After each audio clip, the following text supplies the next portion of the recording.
আসসালামু আলাইকুম। Road to vote পর্ব 3-এ আপনাদের সকলকে স্বাগতম। ভাই আসসালামু আলাইকুম। ওয়ালাইকুম সালাম। আগামী ত্রয়োদশ জাতীয় সংসদ নির্বাচনে এমপি হিসেবে কেমন প্রার্থীকে দেখতে যাচ্ছেন? অবশ্যই জাতীয় নির্বাচন 2026 আমাদের সামনে আগত।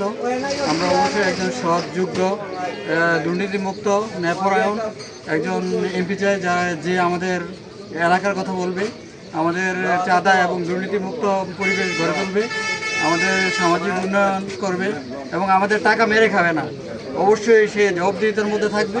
প্রতিটি কাজ সে কত টাকা বেতন পায় তার হিসাব দিবে এবং আমাদের বরাদ্দ কত হয়েছে এটা অবশ্যই আমাদের কাছে জানাবে। আমরা এরকম একজন যোগ্য এমপি চাই যে আমাদের মানুষের কথা বলবে, জনগণের কথা বলবে এবং দরিদ্র নিপীড়িত মানুষের কথা বলবে এবং আমাদের রাস্তাঘাট এবং আমাদের মধ্যে যত উন্নয়ন বাজেট আছে সেই বাজেটগুলো তারা মেরে খাবে না।